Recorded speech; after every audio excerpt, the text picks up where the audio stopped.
Perkenalkan, nama saya Jessica Sumarau, mahasiswa Unsrit semester 3 Fakultas Keperawatan. Pada saat ini saya akan membawakan materi sejarah filsafat timur yang berasal dari bangsa kuno. Sejarah merupakan bagian dari kehidupan yang integraf dan banyak yang dapat dipelajari darinya. Perjuangan dan kerja keras orang yang hidup di masa lampau merupakan satu aspek yang bisa dipelajari oleh mereka yang hidup di masa sekarang. Melalui pembelajaran sejarah, dapat dipetik pesan, moral, dan kebijakan yang berguna, dan menghindari kesalahan yang sama, serta membangun masa depan yang lebih baik. Selain itu, berpandangan dan berpikir jernih bukan hanya kebiasaan yang dilakukan di Yunani kuno. Wilayah Asia seperti Cina, India, dan Persia juga memiliki filsafat untuk menentukan kebijaksanaan mereka sendiri. Mereka pula yang mengawali ilmu kebijaksanaan tersebut, walaupun istilah filsafat sendiri bukan dari mereka, namun bukan berarti eksistensi mereka dalam dunia pemikiran yang sedikit. Filsafat timur merupakan perintis dari filsafat Yunani kuno, yang memiliki sejarah lebih jauh daripada filsafat Yunani kuno sendiri. Peradaban India memulai eksistensinya di daratan Indus, yang sekarang kita kenal dengan nama India, sekitar tahun 1000 sampai 600. Peradaban Cina yang hadir di panggung sejarah dalam pemerintah dinasti ke dinasti pada tahun 1074 sampai 506 sebelum Masehi.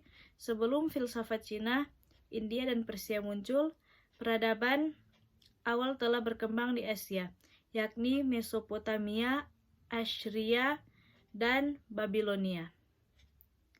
Peradaban Sumeria di dataran Mesopotamia yang membentang dari Tigris hingga Efrat pada sekitar tahun 3000 sampai 2350 sebelum Masehi. Mereka bermukim di daratan rawa dan padang rumput berair yang terdapat di dalamnya negara-negara kota yang saling hidup berdampingan selama 5 atau 6 abad pertama di sejarah peradaban mereka.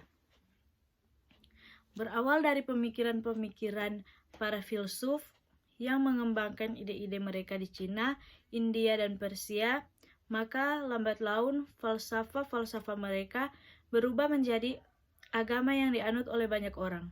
Pada kerajaan Persia, Zarathustra mengembangkan pemikirannya Zoroastrianisme atau agama Mazdayasna. Kekaisaran Cina juga memiliki Konfusi yang mendirikan kebijaksanaan Konfusisme, dan Laozi yang memiliki jalan pemikiran sederhana yang disebut Taoisme. Peradaban India sebenarnya telah memiliki filosofi yang sekaligus dibuat sebagai lokal yang disebut Jainisme, namun baru dianggap ada saat Mahavira menjadi nabi ke-24 bagi agama ini. Dan bersamaan juga dengan Siddhartha Gautama yang mendapatkan pencerahan dengan bertapa di bawah pohon Asata yang kemudian menjadi agama Buddha.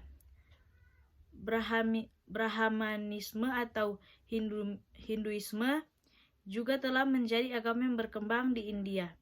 Selama puluhan tahun sejak zaman filsafat India bermula, kemudian agama-agama besar tersebut berkembang pesat hingga keluar dari negeri asalnya dan memiliki gelar agama kebumian karena bukan termasuk agama Sumawi yang juga berkembang bersama mereka. Dengan demikian, sejak dahulu hingga sekarang menjadi bahan pembelajaran bagi setiap orang yang ingin memiliki pandangan hidup yang lebih baik.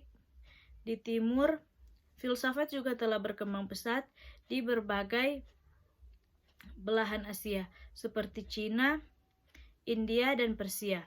Konfusianisme, Mohisme, Daoisme berkembang di dinasti-dinasti Cina kuno.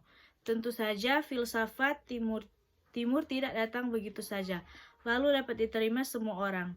Tahapan-tahapan sejarah yang panjang terdapat di dalam masing-masing aliran filsafat tersebut.